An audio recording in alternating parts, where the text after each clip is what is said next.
Ito ang chess tutorial para sa mga chess beginner and intermediate chess player. Sa mga gustong matuto maglaro mag-chess, panoorin nyo ang chess video na ito. So ating lesson ngayon ay tinatawag na check, checkmate, and stalemate. So basahin po natin at alamin natin kung ano ang ibig sabihin nito. So sinasabi dito, there are 3 ways to attack the king. It is very important to know all 3 ways and differences between them. So ang una po dito ay sinasabi itong tinatawag na check.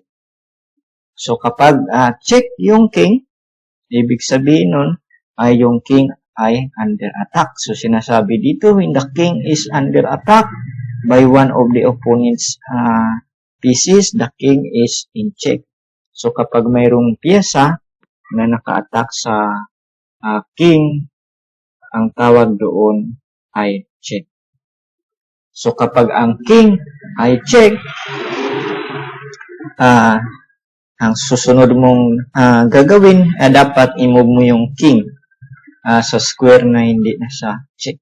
So sinasabi dito, when your king is in check, you must get out of check. So dapat ma-move mo yung king sa ibang square na hindi siya check. So dito sinasabi niya, you are never allowed to make a move or any move that leaves your king in check. So kapag yung king mo ay check, so hindi ka pwedeng makapag-move ng pawn, pieces, or capture, or mag-create ng check sa yung kalaban. Dahil ang yung king ay check. So, sinasabi dito, you are also never allowed to make a move that puts your king in check.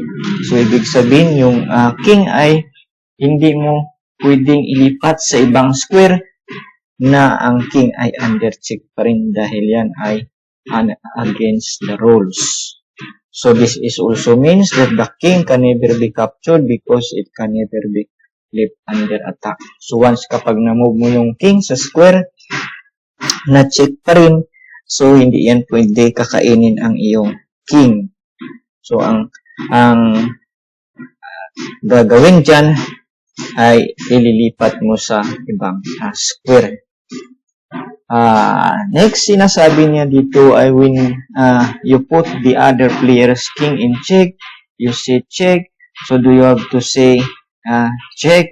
So, kapag yung king ng kalaban mo ay check, so huwag mong sabihin na check. So, pero karamihan dito sa atin, yung mga chess beginner ay kapag nag-move na check yung king, sinasabi talaga na check.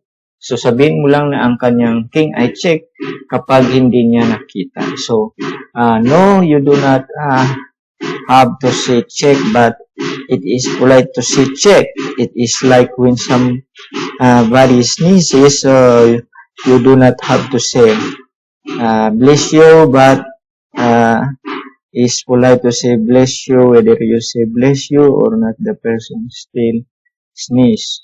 And whether you say check or not, the king is still in check and the king must get out of check. So, dapat niyo pong tandaan, kapag ang king ay na-check, so dapat yung king makaalis sa square na hindi na siya check. So, dito sinasabi na kapag ang king ay check, ay mayroon pong paraan na dapat gawin. So, ito po ang 3 ideas or 3 paraan na dapat mong gawin kapag ang king ay check, or how to get out of check, or paano mo i-move yung king mo na hindi ma-check. So, dito sinasabi, there are 3 ways to get out of check. You may or may not be able to use all 3 ways. So, ang 3 bagay na ito or paraan, minsan isang lang dito ang pwede mong gawin, 2 or 3 or marami ka choice. So, depending on the position, sometimes you have all 3 choices, sometimes you have 2 choices, And sometimes you have only one choice. Here are the 3 ways to get out of check.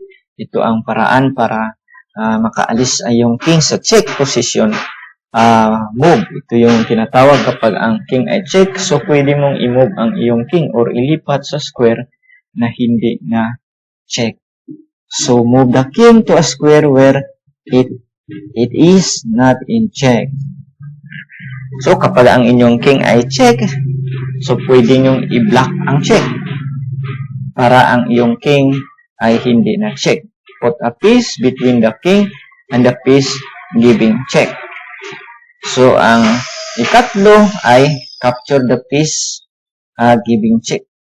O kapag ang piyesa na nag-create ng check sa inyong king ay pwede nyong i-capture kapag mayroon kayong available piece na pwedeng i-capture.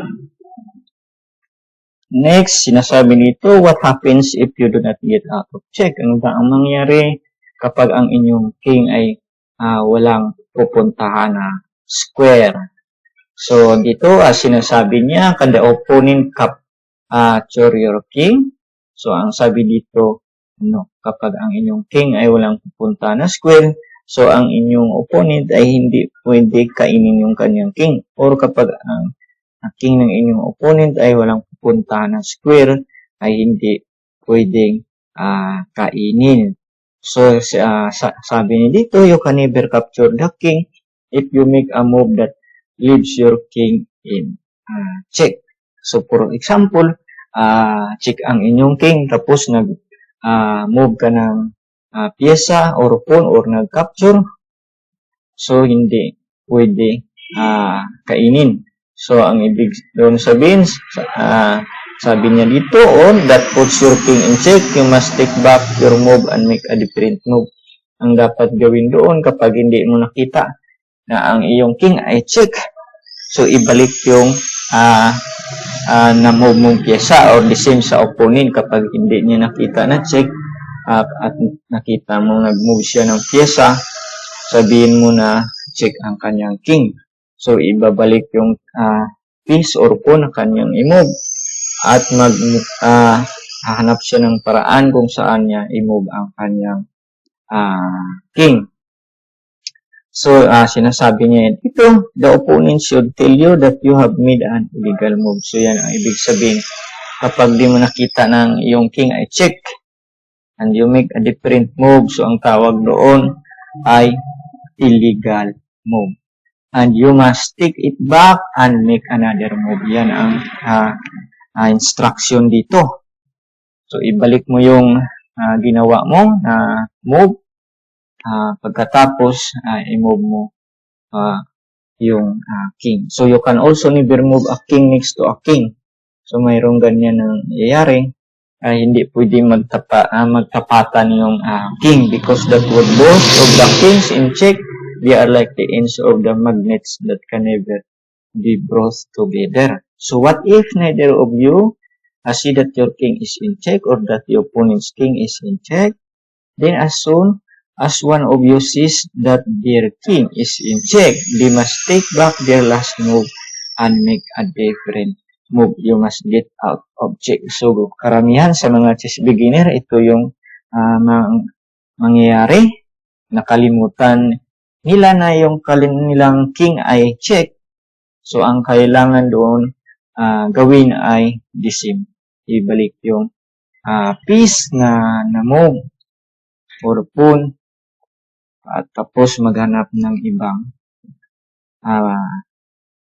square na i-move mo yung king. Ang sunod ay checkmate. So, ano ba ang ibig sabihin ng checkmate when your king is in checkmate position? When you are in check and there is no way to get out of check, yan ang ibig sabihin. Then it is a checkmate. Kapag ang inyong king ay nasa check position at walang pupuntahan na square na hindi na check ang inyong king. So, ibig sabihin yan ay checkmate. So, paano nyo malaman na ang inyong king ay checkmate? Hindi kayo makapag-block, hindi nyo makapture, wala kayong muba na square na ang inyong king ay hindi na check. You cannot move, block, or capture to get out of check. Yan, ito ang sinasabi niya dito. So, ibig sabihin, kapag ganun ang nangyari, ikaw ay talo sa game, you lose the game. If you put the opponent in checkmate, then you win the game. So, kapag na-checkmate mo yung opponent, panalo ka. So, kapag ikaw ay na-checkmate ng iyong opponent, ikaw ay talo. So, kapag checkmate na ang king, ibig sabihin nun, tapos na yung laban. The game ends with checkmate. So, you never actually capture the king. So, ibig sabihin ng checkmate doon ay ends of the game or the game is over. Sinasabi niya dito, you cannot capture the king. So, the game is over when it is certain that the king could be captured next move. Make sure both players agree that it is checkmate before you receive the pieces. Chess notation for checkmate is pound or number sign, a double plus sign. For 2 plus sign, yan ang symbol ng checkmate. So, ano ang tinatawag na stalemate? When your king is not in check and any move you make would put your king in check.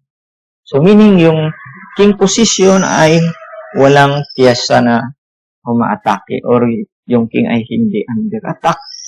Pagkatapos, wala kang move na square kasi lahat na square ay kontrolado ng piece ng kalaban. So, ang mangyari doon, ang king ay stalemate.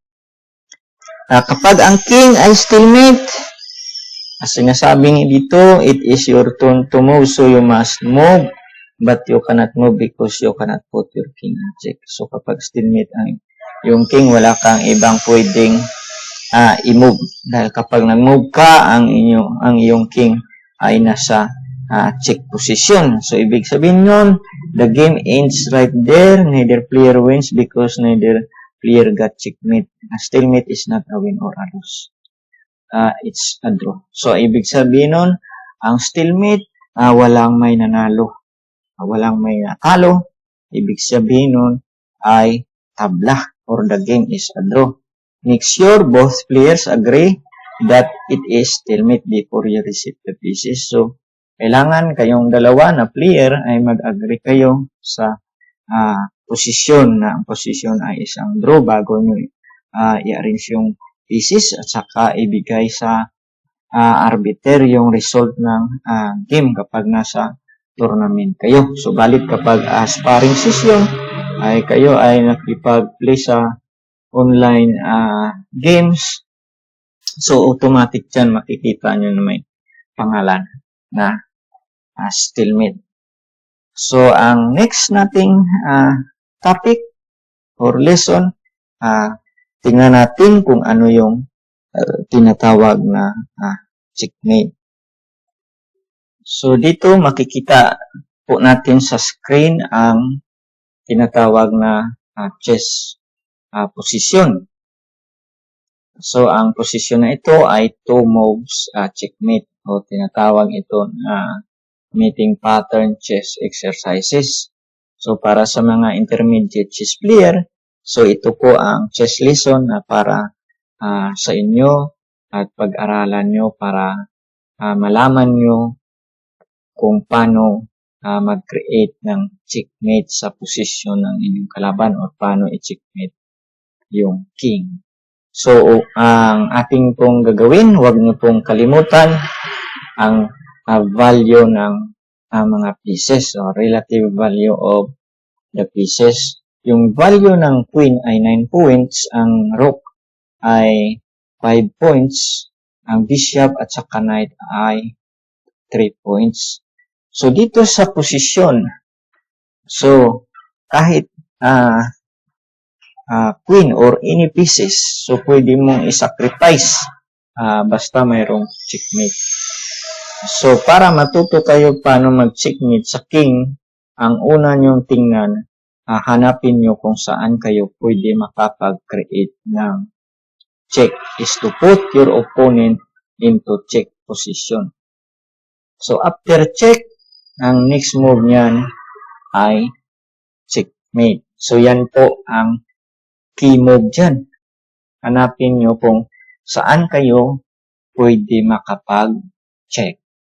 So, dito ay tingnan po natin ang tamang solusyon. So, ito po, makikita nyo po na ang correct na move ay capturing the rook. Meaning, kapag ka-capture ka dito sa rook, yung king ng black ay check. So, dahil yung queen ay walang kasama, so, capture ng king. So, queen takes rook, king takes rook. So, balit itong bishop ay mayroong access diyan sa square, ito, ang rook. So, kapag ilagay natin dyan ang rook, yung king is in check, under attack. So, tingnan nyo po ng mabuti ang king. So, sabi doon sa ating pinag-aralan, when the king is in check and cannot get out of check, meaning wala siyang uban na ibang square na maalis yung check ng rook, so ibig sabihin nun, yung king ay checkmate. Dahil hindi niya makapture ang rook, wala siyang uban na square, hindi niya ma-block yung check. So, yung white ay panalo dito dahil na checkmate yung king ng black. So, next position, tingnan po natin. So, dito, mayroong dalawang klaseng check. Dahil sabi ko po, ay hanapin nyo po ang check move. So, dito mayroong check at saka ito ay mayroong check kapag ka-capture kayo sa bishop. So, alin ang tamang move dito para ma-checkmate ang king ng white? Dahil ang ating lesson ngayon ay checkmating exercises. So, for example, nag-move ka dito ng queen, check, dahil ito ay may check, then king takes queen, tapos nag-capture ka na bishop, check, so yung king, dahil check yung king, so according sa ating pinag-aralan, kapag ang king ay check, so dapat makalabas siya sa kanyang posisyon na hindi siya ma-check. So kapag kinain ng rook, so mayroong pupuntahan dito ang king. So ang kanyang king ay wala ng check. So balit kapag dito, kakain, so titingnan natin ano mangyari. So ito po ang tamang solusyon. Kakainin ang bishop. So kapag kainin ang bishop, check ang king, hindi siya pwede dito dahil check pa rin siya sa queen. So after king takes rook, so mayroon ditong checkmate. So ayan po, checkmate yung king, hindi siya pwede dito na square dahil under attack siya ng queen. Hindi siya dito dahil check pa rin. So kapag ang king ay check, and he cannot get out of check, so meaning the king is checkmate.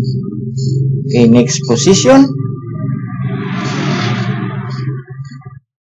So, ito po ang ikatlong position na ating pag-aralan. So, dito, alin ang move na may check? So, queen takes rook check, queen f6 check, or queen g7 check, or rook takes pawn check. So, mayroong apat na possible check. So, kapag kakainin ito, check, so walang checkmate na mangyayari next move. Dito, wala. So, ito lamang ang mayroon. So, tingnan po natin ang solusyon. Ayan, kakain po sa pawn. So, kapag kainin yung pawn, ang king ay nasa check position. So, after king takes rook, pagkatapos may move ng queen h6. So, ayan po. na checkmate ang king ng black. Dahil yung king ay wala nang pupuntahan na ibang square. So, next position. Okay, ito po. Tingnan po natin kung ano ang mangyari dito. Okay? So, ito, ang bishop ay mayroong control sa diagonal line. So, dito ang pinaka-weak target. So, kapag kakainin ito, kakain ng pawn, so, kakain ng queen. So, yung king ng black ay checkmate. So, tingnan po natin ang tamang move. Ayan po. Rook takes pawn. So, yung king, hindi siya pwede dito pupunta dahil may bishop. After queen takes pawn, din ang king ay checkmate. So, dito, check pa rin yung king sa bishop. So, dito, hindi pwede. So, hindi niya ma-block yung attack ng queen. Yung check. Hindi niya ma-capture ang queen. So, ang king ng black ay checkmate. So, next position, another example, mga ka-viewers. So, ika-5 na diagram position. So, black to move. So, alin ba dito ang checkmate position? Okay? Ito ay queen sacrifice. So, tingnan po natin kung ito ang tamang move. Ayan po. Queen sacrifice. Queen takes pawn. Check ang king. Pagkatapos, mayroong checkmate. Hindi pwede dito ang king ng white dahil mayroong pawn. Check pa rin siya dyan. Hindi rin pwede doon dahil naka-check pa rin siya sa rook. Hindi rin pwede dito dahil mayroong rook, mayroong bishop. So, kapag ang king ay check at wala siyang pupuntahan na square or the king is under attack and he cannot get out of check. So, the king is checkmate. So, sana po naintindihan nyo po kung ano yung tinatawag na check at saka checkmate. So, maraming salamat po sa lahat ng mga viewers, sa lahat ng mga chess followers. So, maraming salamat po sa inyong suporta. So, subaybayan nyo po ang mga susunod nating chess videos. Maraming salamat po sa inyong panonood.